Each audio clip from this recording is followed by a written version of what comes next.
નમસ્તે વિદ્યાર્થી મિત્રો, વેલકમ ટુ વિદ્યાલય ઓનલાઈન એજ્યુકેશનમાં આપનું હાર્દિક સ્વાગત છે. ચાલો આજે વિષય ગણિત ધોરણ 8 ચેપ્ટર નંબર 11 માપન અને લેક્ચર નંબર 1.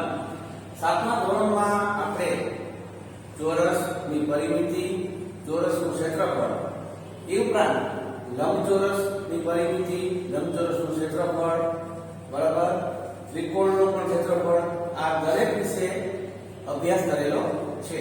તો થોડું ફરીથી એના વિશે અભ્યાસ કરી લઈએ કે જેથી આપણને યાદ આવી જાય. ચલો આકૃતિ, આકાર અને ક્ષેત્રફળ.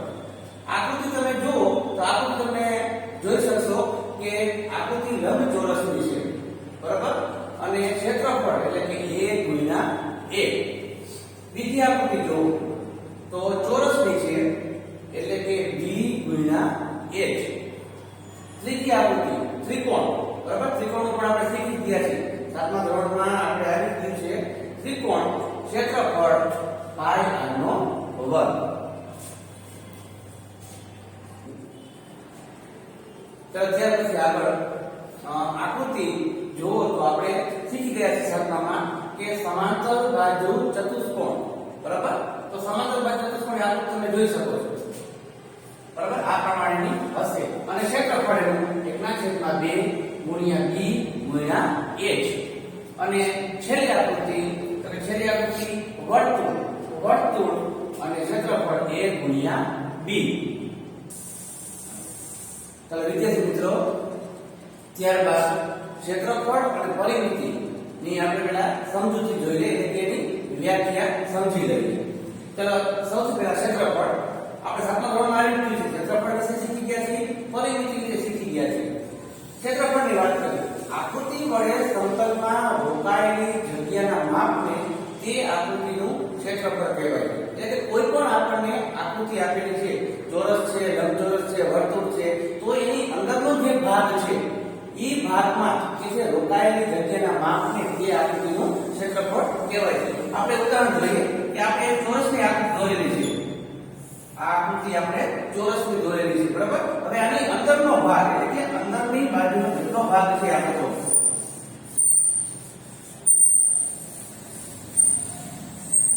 બરાબર, આ અંદરનો ભાગ જે છે એને આપણે ક્ષેત્રફળ કહીશું, બરાબર. વ્યાખ્યામાં પણ એ છે કે આકૃતિ વડે સમતલમાં રોકાયેલી જગ્યાના માપને તે આકૃતિનું ક્ષેત્રફળ કહે છે, બરાબર. તો ચોરસનું જો ક્ષેત્રફળ શોધવું હોય તો અંદરની બાજુનો જે ભાગ છે એ ક્ષેત્રફળ થશે.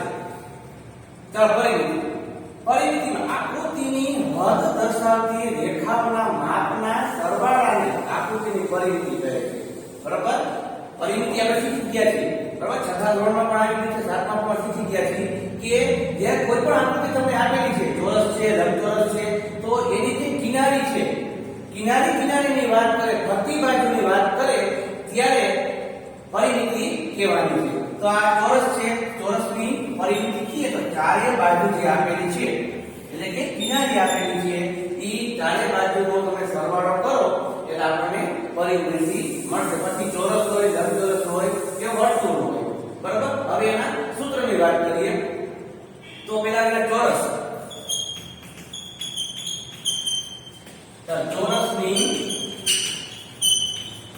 પરિમિતિ, બરાબર. તો ચોરસ તમે આકૃતિ જોઈ શકો છો કે ચોરસ છે, ચોરસની પરિમિતિ શોધવું હોય તો ચોરસની પરિમિતિનું સૂત્ર, તો એનો મતલબ એ કે ચારે બાજુના ભાગનો સરવાળો કરવાનો છે, બરાબર. એમ પણ તમે ચોરસની પરિમિતિ બરાબર ચારે બાજુના માપનો સરવાળો અથવા તો લંબાઈ વત્તા લંબાઈ વત્તા લંબાઈ વત્તા લંબાઈ, અથવા એનાથી પણ ટૂંકું જો સૂત્ર લખવું છે તો 4 ગુણ્યા લંબાઈ લખી નાખો તો પણ ચાલશે. એટલે કે ચોરસની પરિમિતિ બરાબર 4 ગુણ્યા l, ચોરસની પરિમિતિનું સૂત્ર. ચાલો ચોરસનું ક્ષેત્રફળ, ચોરસનું ક્ષેત્રફળ. પરિમિતિમાં સરવાળો કરવાનો છે કિનારીનો ચારે બાજુનો, ક્ષેત્રફળમાં ગુણાકાર આવશે, બરાબર. એટલે કે લંબાઈ ગુણ્યા લંબાઈ, લંબાઈ ગુણ્યા લંબાઈ એટલે કે l ગુણ્યા l, ચોરસનું ક્ષેત્રફળ. ચાલો ત્યાર પછી લંબચોરસ, બરાબર. તો લંબચોરસમાં એ જ રીતે લંબચોરસની પહેલા પરિમિતિ જોઈશું. પરિમિતિ બરાબર. હવે લંબચોરસની પરિમિતિ એટલે કે સામી સામી જે બાજુ છે લંબાઈ છે અને પહોળાઈ છે ચારે બાજુનો સરવાળો. લંબચોરસની પરિમિતિ બરાબર 2 કૌંસમાં l plus b એટલે કે 2 વાર લંબાઈ અને 2 વાર પહોળાઈ. બરાબર. સૂત્ર તમે એમ પણ લખી શકો લંબચોરસની પરિમિતિ બરાબર લંબાઈ વત્તા પહોળાઈ વત્તા લંબાઈ વત્તા પહોળાઈ. પણ આપણે સૂત્રને ટૂંકું કરી નાખ્યું. આપણે સાતમામાં શીખી ગયા છે કે લંબચોરસની પરિમિતિ બરાબર 2 કૌંસમાં l plus b એટલે લંબાઈ વત્તા પહોળાઈ. ચાલો આપણે આ વાત કરી પરિમિતિની. હવે ક્ષેત્રફળ બરાબર. તો લંબચોરસનું ક્ષેત્રફળ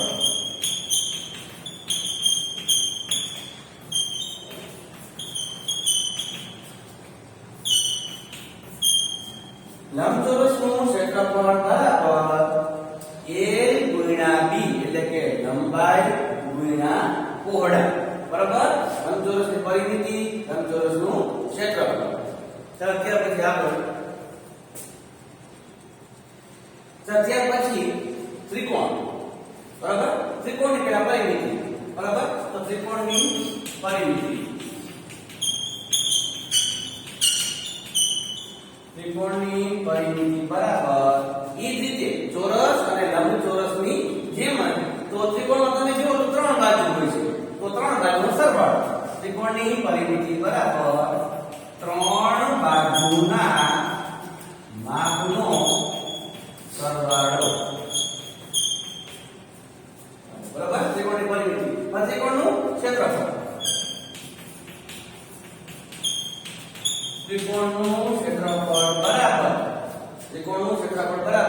1/2 ગુણ્યા b એટલે કે આ પાયો 1/2 ગુણ્યા પાયો ગુણ્યા પાયા પરનો વેધ. બરાબર. આપણે 7મા ધોરણમાં વેધ શીખી ગયા છીએ. બરાબર. એટલે 1/2 ગુણ્યા પાયો ગુણ્યા પાયા ઉપરનો વેધ. આ આપણે ત્રિકોણનું ક્ષેત્રફળનું સૂત્ર. ત્યાર પછી વર્તુળ. બરાબર. વર્તુળની પરિમિતિ. પણ અહીંયા વર્તુળની વાત કરી છે એટલે આપણે વર્તુળનો પરિઘ લેશું. આપણે 7મા ધોરણમાં શીખી ગયા છે કે જ્યારે વર્તુળની પરિમિતિ શોધવાની વાત કરે ત્યારે આપણે શું લખતા હતા? વર્તુળનો પરિઘ કહેતા હતા. એટલે અહીંયા આપણે શબ્દ વાપરવો પડશે વર્તુળનો પરિઘ. વર્તુળનો પરિઘ બરાબર 2πr. હવે 2πr બરાબર. આ પાઈ શબ્દ એટલે કે પાઈ છે એ આપણે 7મા ધોરણમાં આવી ગયું છે. બરાબર. અને પાઈની કિંમત આપણે ત્યારે કીધી હતી કે પાઈની કિંમત 22/7 અથવા 3.14 લેવાની થાય. એટલે કે જ્યારે દાખલામાં કઈ ન કીધું હોય ત્યારે 22/7 અથવા તો આપણને કીધું હોય કે પાઈની કિંમત 3.14 લો તો ત્યારે આપણે 3.14 લેવાની થાય છે. એટલે કે વર્તુળનો પરિઘ બરાબર 2π.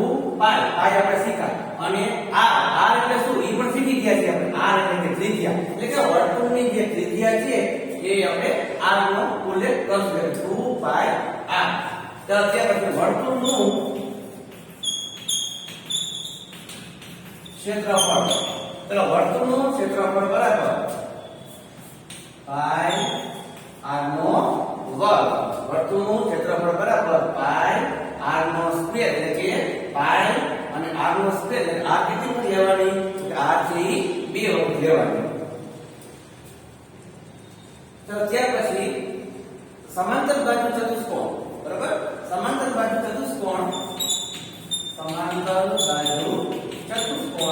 બરાબર પરિમિતિની વાત કરી. બરાબર. તો એ રીતે ચારે બાજુ છે તો ચારે બાજુના માપનો સરવાળો એટલે કે સમાંતર બાજુ ચતુષ્કોણની પરિમિતિ બરાબર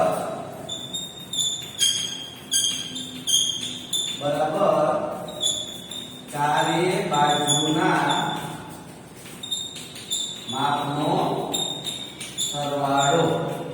ચાલો પરિમિતિની વાત કરી.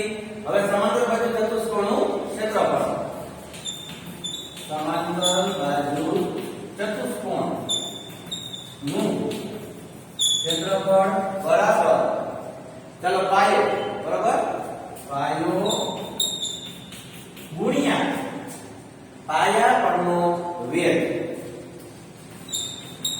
પાયા ઉપરનો વેધ. ચાલો આ વાત કરી ક્ષેત્રફળની. ચાલો ત્યાર પછી સમલંબ ચતુષ્કોણ,